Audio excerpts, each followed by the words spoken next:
Think about the last time you felt pain. Maybe it was a dull ache in your back, a pounding headache after a long day, or that knot in your stomach before a difficult conversation. Most of us treat pain like an enemy. We reach for the pills, the distractions, anything that can make it go away. But what if pain isn't here to punish you? What if pain is a language, a secret code your soul has been trying to send you all along?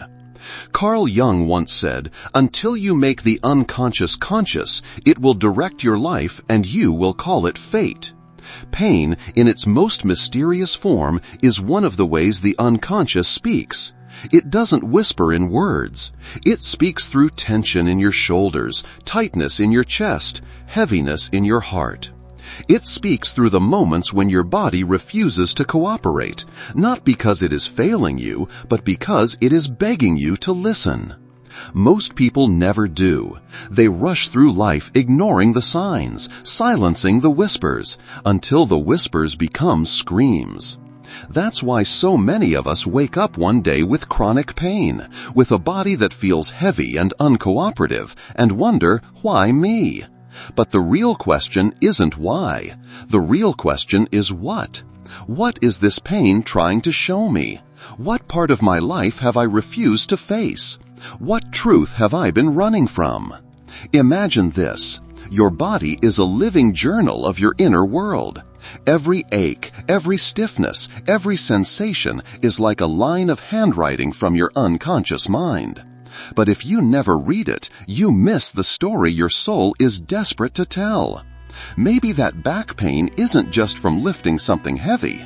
It could be your spirit saying you've been carrying too much responsibility alone.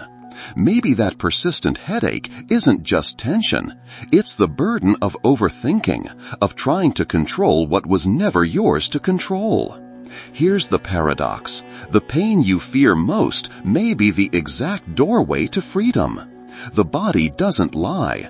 It doesn't make up stories the way the mind does. It simply records. It simply reveals. And if you can learn to listen instead of fight, you may find that pain was never your enemy at all. It was your most loyal teacher, waiting for you to stop running. Carl Jung believed we all carry what he called the shadow, the parts of ourselves we hide, repress, or deny. The anger we never express, the grief we bury, the truths we pretend aren't there. We push them down, thinking we've escaped them. But the shadow never disappears. When ignored, it doesn't dissolve, it migrates. And often, it migrates into the body. That's why so many people experience mysterious pain that doctors struggle to explain. It's not because the pain isn't real, it's because its roots are not only physical. Imagine carrying years of resentment in silence. Eventually, your shoulders begin to slump under that invisible weight until they ache. Think of how many times you've swallowed your words to keep the peace. Over time, that unspoken truth can build pressure in your throat, manifesting as tension, soreness, even chronic discomfort. Back pain is one of the clearest mirrors of this process.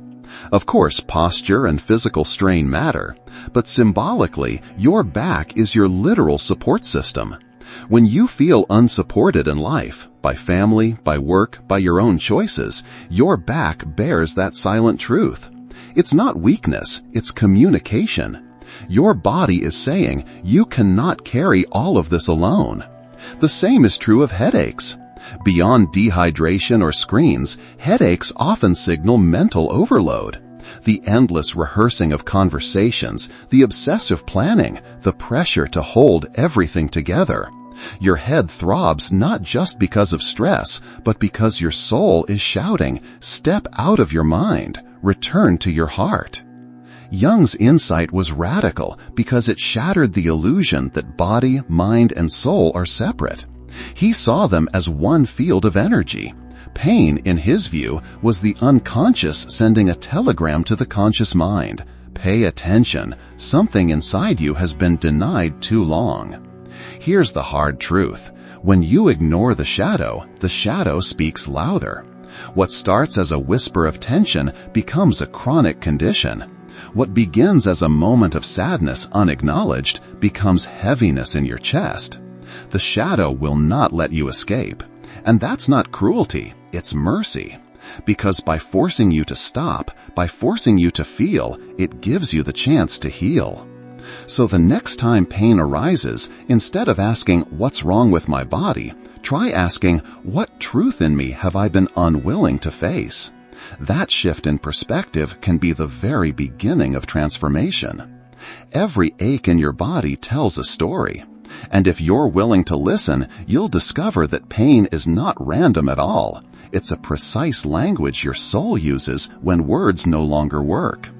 Carl Jung believed that when the unconscious cannot reach you through dreams or gentle intuition, it will speak through the body.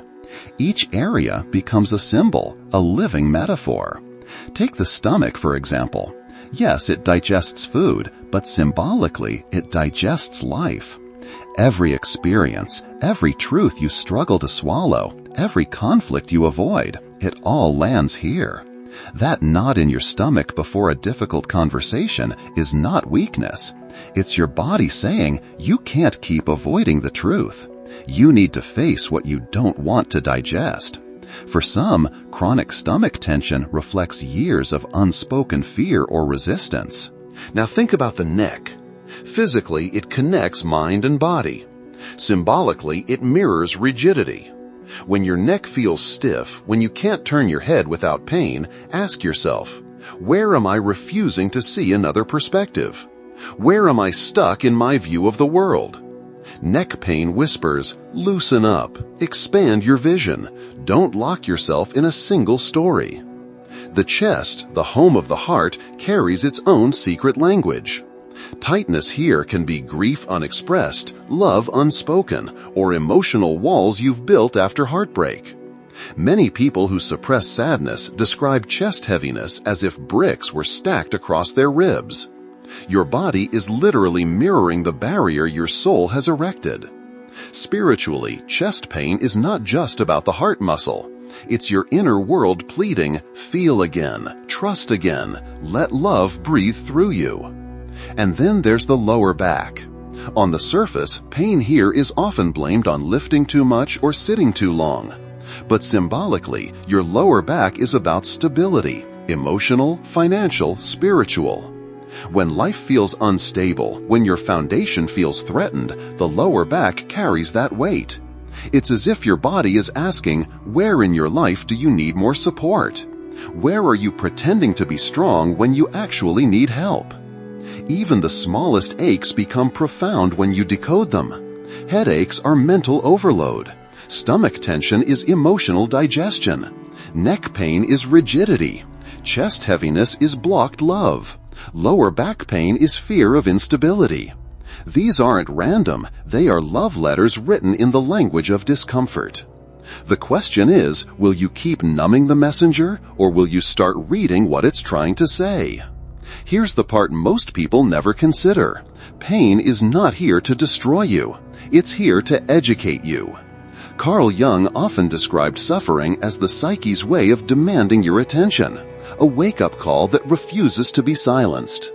He believed that until you face the parts of yourself you've buried, the anger you denied, the grief you never expressed, the truths you refuse to acknowledge, your body will keep knocking harder and harder until you listen. Think about the way pain begins. It doesn't start as an explosion.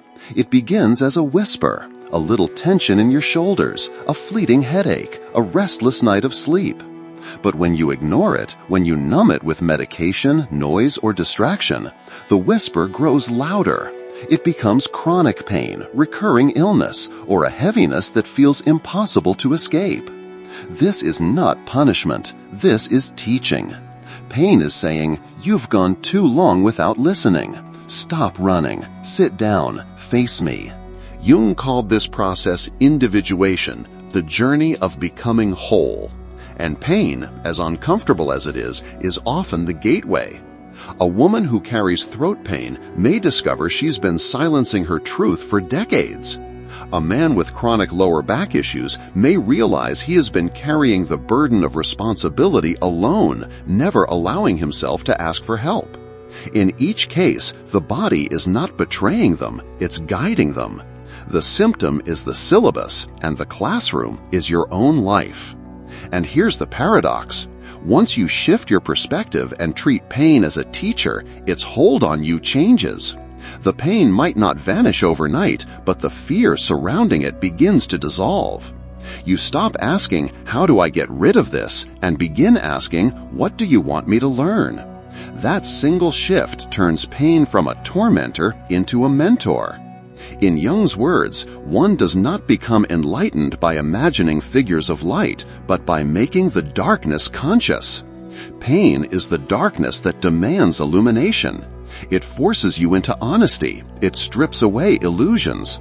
It pushes you to confront the very parts of yourself you would rather ignore. And only by facing those shadows can you uncover the deeper strength and wisdom already waiting within you. So the next time pain shows up, whether it's physical tightness, emotional heaviness, or spiritual fatigue, pause before you resist it. Instead of slamming the door, invite it in. Ask, "What lesson are you carrying for me?" Because when you meet pain as a teacher, you no longer fear it. You learn from it. And in that learning, transformation begins. It's one thing to say, "Listen to your pain," but how do you actually do that? Most of us were never taught how. We were taught to suppress it, medicate it, or ignore it until it fades. But if you treat pain as a teacher, then you need tools to understand its language. Jung believed that healing begins the moment you turn toward the discomfort instead of away from it. Here's the first practice. Pause and place your hand on the pain. Whether it's your stomach, your chest, or your back, stop distracting yourself for just 1 minute. Close your eyes, breathe slowly, and ask, "If this pain had a voice, what would it say to me?"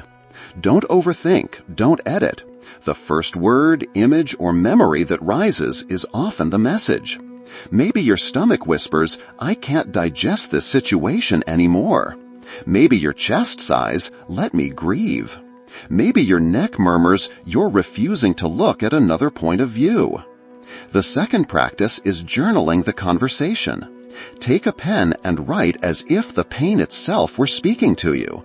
Let it answer questions like, "Why are you here?" or "What are you protecting me from?" You might be surprised at the clarity that flows when you allow your unconscious to move through words. Jung called this active imagination, a dialogue between the conscious self and the hidden self. The third practice, connect the dots. Ask yourself, when did this pain first appear? Was it after a stressful job change, a breakup, a loss? Pain often carries the timeline of your soul. That lower backache might have begun when you took on responsibilities you weren't ready for. The throat tightness might have started the year you stopped speaking your truth.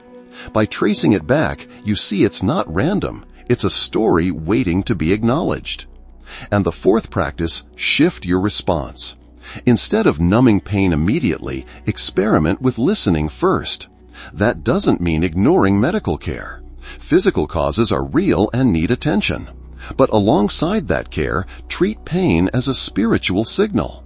Sometimes the greatest healing happens not because the symptom disappears, but because your relationship with it changes.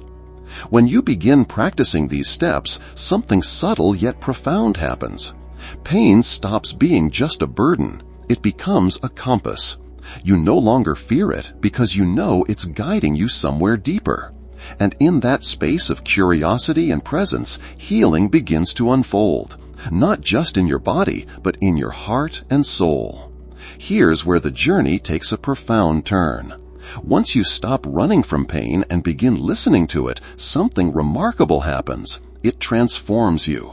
Not instantly, not like flipping a switch, but gradually, like the way winter gives way to spring. Carl Jung understood that pain is often the doorway to individuation, the process of becoming your truest self. And when you walk through that doorway, you don't just heal, you evolve. At first, the shift is subtle.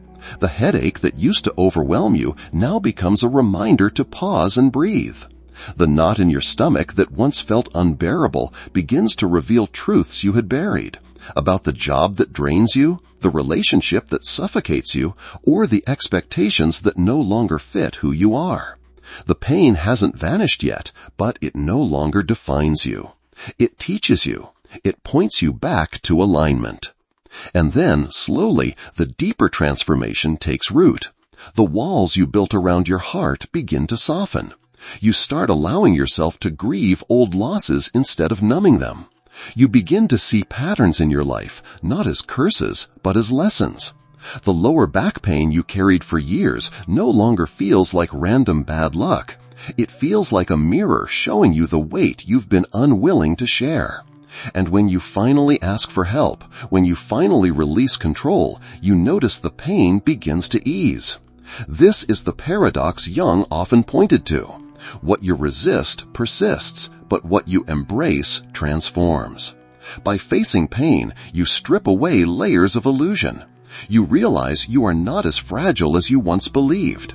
You are not defined by your suffering. You are defined by the courage to meet it. Pain becomes less of an enemy and more of an ally, showing you the places where love, attention, and truth are most needed. And here's the part that changes everything. Once you've walked through this process with one kind of pain, you begin to see all pain differently. Instead of asking, "Why is this happening to me?" you start asking, "What is this trying to teach me?" That single shift changes your entire relationship with life. Challenges no longer feel like punishments, they feel like invitations. Difficult, yes, but purposeful. This is transformation, not the glossy version people imagine where everything is easy and blissful, but the raw, authentic version where your scars become sacred, your struggles become wisdom, and your pain becomes the very path that leads you back to wholeness.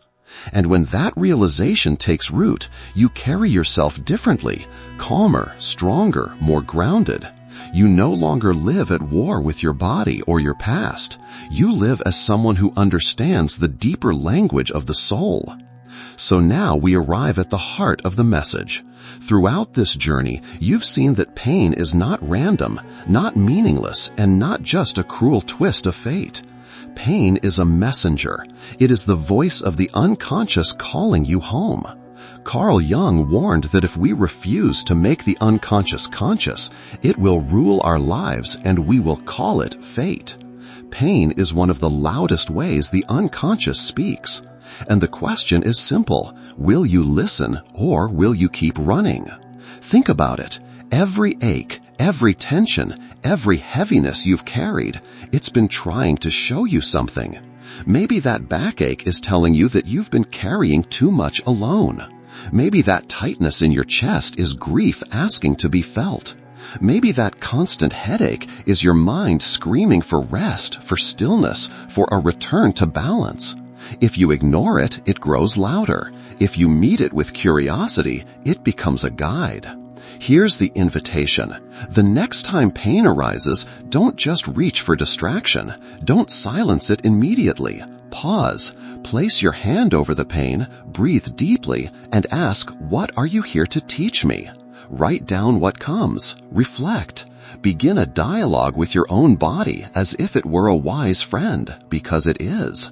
This practice doesn't erase pain overnight, but it changes your relationship to it, and that is where healing truly begins.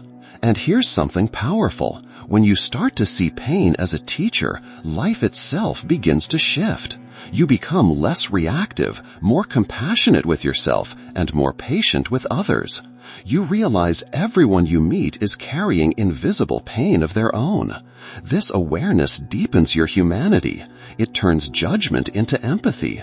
It makes you a calmer presence in a world addicted to noise. But transformation only happens if you act. Don't just nod and forget this message. Take it into your life. Tonight, before you go to sleep, scan your body. Where do you feel heavy? Where do you feel tight? Instead of pushing it away, lean in. Ask the question. Listen. And tomorrow, share your insight. Because when you speak your truth, you not only heal yourself, you might give someone else the courage to face their own pain. So here's my call to you. If this spoke to you, if you felt even a spark of recognition in your heart, don't keep it to yourself. Share your story in the comments. What pain have you been carrying, and what do you think it's been trying to tell you? Your words might be the mirror someone else desperately needs. And if you want to keep exploring this path, if you want more guidance on awakening, healing, and embodying your true self, subscribe and stay with me. This is not the end. It's only the beginning of a deeper conversation we're meant to walk together. Because pain is not here to break you. It's here to awaken you. The only question is, are you ready to listen?